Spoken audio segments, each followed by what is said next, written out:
Sir আরও একটা যে মিথ বা ভুল ধারণা মায়েদের মধ্যে বা অভিভাবকদের মধ্যে আছে, এত ছোট বয়সে অপারেশন, না না কোনো দরকারই নয়, আর একটু বড় হয়ে যাক তারপর অপারেশন হবে।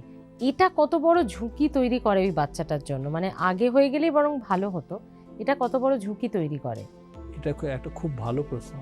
তেমনি শিশুদের যে কোনো অপারেশনই সঠিক এক একটা রোগের ক্ষেত্রে এক এক রকম টাইম আছে। সেই টাইমে যদি অপারেশন করা যায় তাহলে কোনো ঝুঁকি নিয়ে চিন্তা করতে হবে না। কারণ এই সব শিশুদের অপারেশন করতে যেটা মারা চিন্তিত হয় বেশি, যে অজ্ঞান করা, এইটুক বাচ্চার অজ্ঞান করা, সার্জারি করলে পুনরায় জ্ঞান ফিরে আসবে কিনা, সেগুলোর দেখাশোনার দায়িত্বে যারা থাকেন তারা যথেষ্ট অভিজ্ঞ। আপনার এটা নিয়ে চিন্তা করবেন না। যেমন তালু কাটা বা ক্লেপ প্যালেট, এদের দুটো নিয়েও একসাথে আসতে পারে, বা শুধু ক্লেপ লিপ বা শুধু ক্লেপ প্যালেট নিয়েও আসতে পারে, কিন্তু দুটোর অপারেশন কিন্তু একই সময় হয় না। অনেক সময় দেখা যায় কেউ 5 বছর বয়স ওই অবস্থায় নিয়ে এসছে, কিন্তু সঠিক সময় এই ঠোঁটের যে অপারেশনটি সেটি 3 মাস থেকে 6 মাসের মধ্যে করতে হয়। সাধারণত 3 মাসের মধ্যে করলে ভালো, এবং তালুর অপারেশনটা 10 মাস থেকে 1 বছর বা 1.5 বছরের মধ্যে করতে হয়।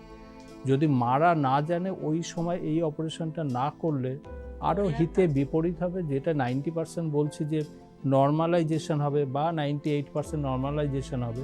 যত ডিলে হবে তত বোন ডেভেলপমেন্ট হবে, ফেসিয়াল ডেভেলপমেন্ট হবে, অলরেডি কথা বলার ধরনটা চেঞ্জ হয়ে যাবে।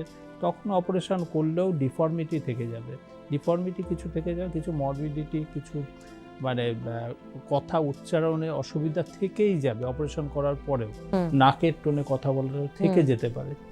তার মানে এটা হচ্ছে 3 মাস থেকে 6 মাসই হচ্ছে বেস্ট টাইম ক্লেপ লিপের জন্য, ক্লেপ লিপের জন্য, এবং ক্লেপ প্যালেটের জন্য 10 মাস থেকে 1 বছর, কোনো কোনো ক্ষেত্রে 1.5 বছর অবধি ম্যাক্সিমাম ওয়েট করা, মানে ওই সময়, তারপরে একদমই নয়।